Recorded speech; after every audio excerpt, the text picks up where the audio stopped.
it seems like these are rampaging elephants, and wild elephants aren't all, it's not all hunky-dory in that particular picture. Take us through how you, carried your reportage. You visited Kerala. What was that like? I mean, this is nothing short of embedded journalism itself. It's like entering a war zone. See, Kerala, at the moment, human-elephant conflict covers almost 14 states in the country. And there are states such as, say, Assam and Odisha, where the conflict levels are much higher than, say, Kerala. We went to Kerala for a particular story, because here we had a story which had become widely known.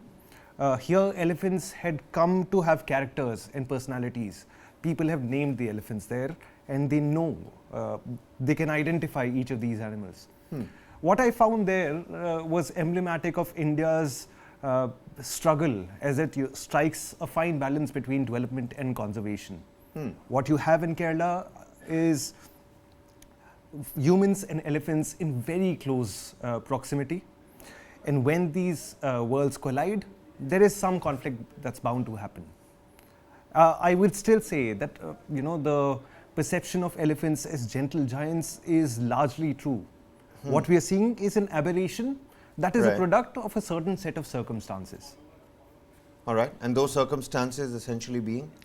So what has happened in Chinnakanal per se is that these lands were one of India's best elephant habitats. Back in the day, there was subtropical forests here.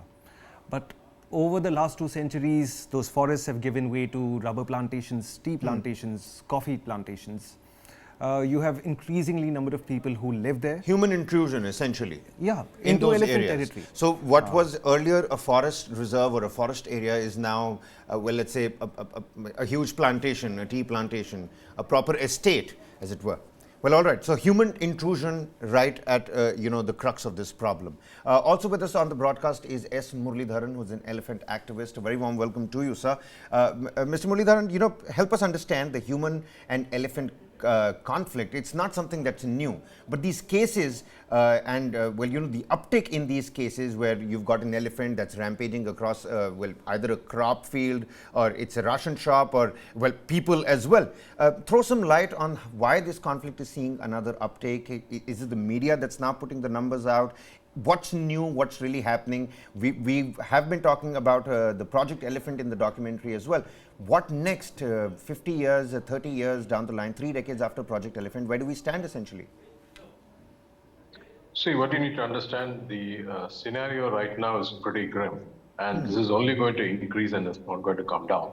For a simple reason, we have close to something like 27,000, that was the last census, of elephants in the wild. Unfortunately, the encroachment is increasing day by day. You look at the Western Ghats, I'm talking about Kerala to Gujarat. Once upon a time, the elephants had a migratory pathway that people keep referring to as elephant corridors. It's actually the migratory pathway, so the elephants keep walking. They don't stay in one place, they keep browsing, grazing, keep eating and moving. And there are beautiful things about elephant, like the elephant digestive system is very poor. So whatever it eats, most of them comes through the dung as seeds. And an elephant in its lifetime plants close to 18 lakh trees. There's something beautiful about the elephant. Second is, it's also a keystone species. When an elephant grazes and browses, it can finish off our vegetation in no time.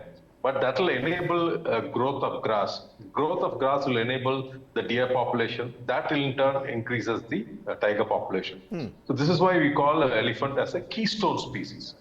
The survival of the elephant is it's also directly, proportional to the wealth of the wild. Okay, it protects the entire ecosystem.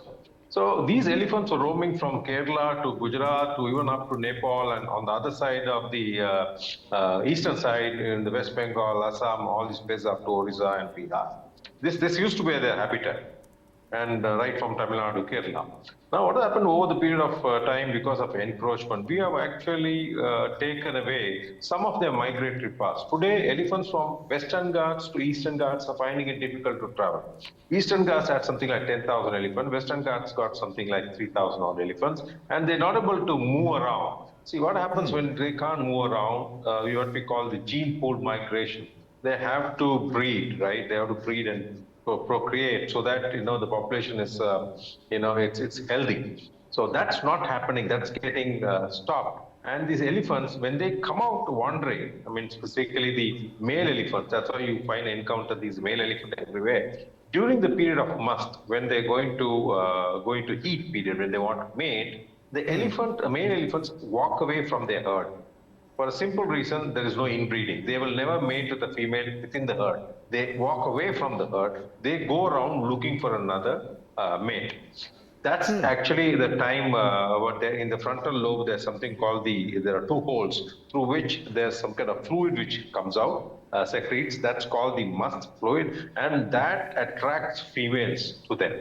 And that period of time, this male elephant is completely in trance, is uncontrollable. If you compare them with domestic elephants, when they're in such trance, they are always chained and tied up. Okay. Right. Otherwise, they can go berserk. They can go destroy houses, fields, kill people, kill other elephants. They actually go mad in a trance state. So that's when your human-animal conflict happens, when they wander away from the wild, come into human habitat. Now, in the human habitat, what happens? You have these crops. See, over a period, what has happened? Farmers have started planting crops. A crop which the elephant loves, for example, corn, one. Second is it could be jackfruit or jackfruit, yes. It could be something. Sugarcane. These are things which elephants love, and elephants start raiding them. When they start grazing and browsing on them, they will not go back to the wild. That becomes a problem. Like this guy, Arasikomban, whom we call as the rice elephant. Okay, it's known as the Arakomban. So this guy does not go back into the wild because he's got used to eating from the ration shop, rice, etc., and from the farmlands. So this is where the thick of the conflict, and so far he's a crop raider. The moment you get into a confrontation with him and he gets angry and he starts killing people, that's when a crop raider becomes a rogue elephant. So most of these elephants become rogue, and this is the land of ahimsa. We give them a second chance. We don't shoot them. If it would have been abroad, Western world, they would have shot these elephants. But here in India, we don't. We actually try to capture them. We tame them and turn them into kumkis, or we first attempt is to try to translocate them, put them in another habitat to see whether he doesn't come back into the human habitation. But if that fails, then the next step is to capture them and keep them in the forest camps as kumki elephants. Kumki elephants are used for capturing other elephants and chasing away other elephants, other animals capturing. This is why we use kumki elephants, and also for some rides.